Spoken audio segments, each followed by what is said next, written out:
Hoje eu resolvi fazer um vídeo. Eu fiquei sabendo de uma história agora que eu li num artigo. Eu fui procurar num livro e eu procurei na internet e achei num vídeo em coisas que geralmente na nossa geração era contado de uma forma e que agora está muito explícito, porque a gente tem muito mais informação que antigamente.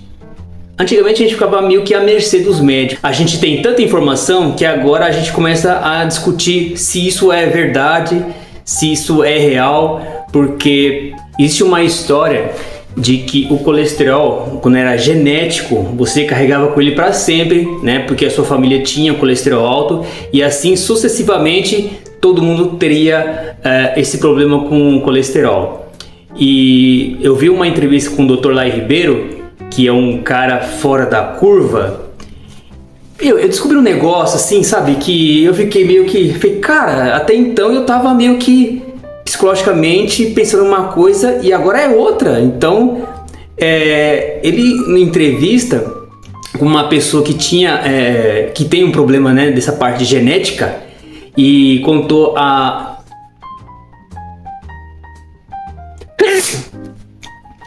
essa história em que a pessoa, se você olhar hoje num exame médico, né, nos seus exames check-up, o colesterol ele tem que estar em média 80, 100, uma coisa assim.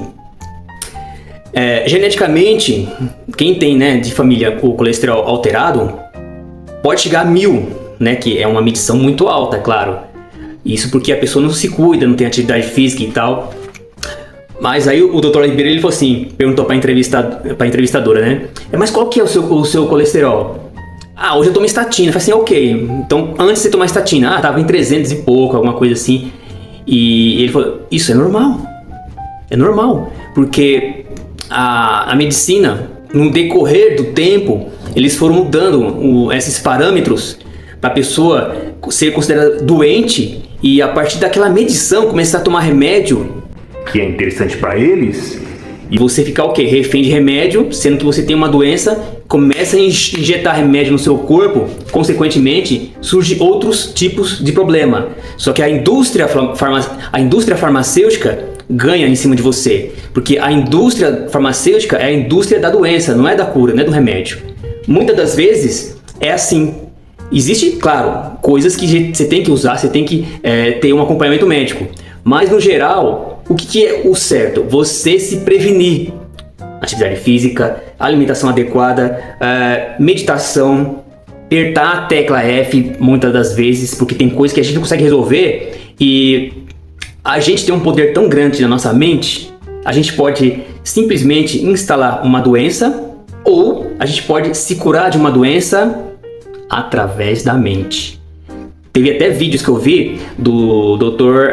Greg Braden, ele tem até alguns livros e depois eu vou ver se eu consigo compartilhar com vocês, em que ele mostra ao vivo, em 2 telas, ao vivo, a cura de um tumor na bexiga, ao vivo. Ele mostra a cura desse tumor através da oração e da mente. Foi orando e foi se curando. Bom, mas é uma outra história. Nesse caso, nesse vídeo que eu resolvi fazer, em relação, sabe, ao colesterol, que muitas das vezes a gente acha que está numa situação não muito boa, porém, para os médicos, eles querem o quê? Ganhar em cima de você, para te receitar, acho que é estatina, que é para você ficar refém, né, desse remédio para sempre, até um dia que você ficar realmente muito zoado por causa da estatina.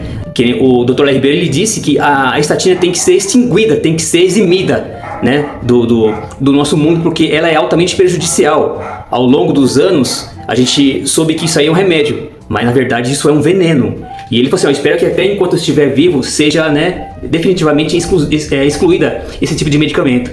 Porque ele até comentou também que antigamente a pressão alta era um nível bem mais alto, em que a pessoa estaria doente, estaria em condições de ter que tomar remédio controlado e tal, e as pessoas foram ficando bem, e aí eles foram o quê? Abaixando ainda mais a pressão. Então, você quase com a pressão baixa, eles consideram que é um parâmetro de pressão alta, e você é um hipertenso, tem que tomar remédio. Então as pessoas foram se adaptando, melhorando com essa condição, mas mesmo assim a indústria farmacêutica quer pôr remédio para você, mudando os parâmetros de um exame de sangue, ou exame qualquer que seja, para poder identificar algum tipo de alteração no nosso corpo. E a partir dessa medição, eles começarem a injetar remédio controlado na nossa vida. Tanto que no SUS é o que tem, é o que deixa você engessado. Então, as condições que a gente se encontra hoje favorecem essas indústrias que vão cada vez mais enfiando remédio em você lá dentro, para você ter que tomar remédio de estômago, que você não tem problema de estômago, mas vai chegar um momento que você vai ter que tomar um remédio de estômago, porque de tanto você tomar remédio, você acabou ferrando o seu estômago. E olha que nosso estômago e nosso intestino, o nosso intestino é nosso segundo cérebro, onde foi comprovado que no nosso intestino tem neurônio também. Isso aí é uma outra história também, que eu vou fazer outro vídeo. Mas eu queria fazer esse vídeo exatamente para isso, sabe? Em relação ao colesterol alto, que até, segundo o Dr. Ribeiro falando, batendo uns 1000 é considerado lá antigamente normal. Hoje em dia, 100, 80, já você tem que ver qual que está acontecendo. Então, muitas das vezes causa pânico na sociedade. Mas se você souber que você está com colesterol alto e tomando, sabe, não remédio, e sim suplemento, e sim exercício, você não vai ter mais esse tipo de problema. Tá bom, galera? Esse era um vídeo que eu queria fazer. Estudem, busquem mais informação, porque hoje em dia tem tanta informação que, dependendo do médico, a gente sabe até mais que ele. E a seguir, eu vou passar o vídeo do trecho que eu peguei do Dr. Ribeiro falando sobre essa parte do colesterol. Dá uma olhadinha aí pra ver. Então, por que umas pessoas têm colesterol familiar alto e outras não? Que é o meu caso, na minha família tem colesterol alto. Tá, deixa eu te falar. Colesterol familiar é uma coisa à parte. É uma coisa relativamente rara.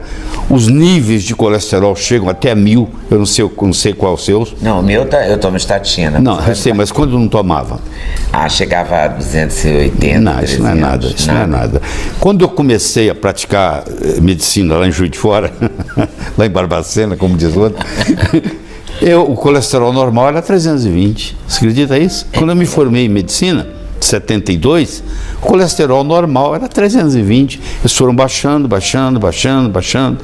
E a mesma coisa estão fazendo com a pressão. Está baixando. Porque quanto mais baixa, mais remédio vem. Isso também é verdade. Entendeu?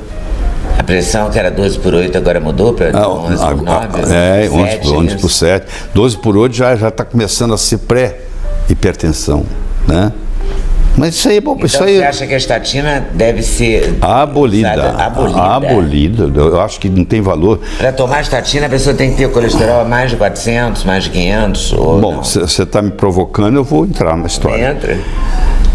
A gente tinha o colesterol nos anos 70. Aí nós tivemos o colesterol bom, que você conheceu, e o colesterol ruim, que é uma piada.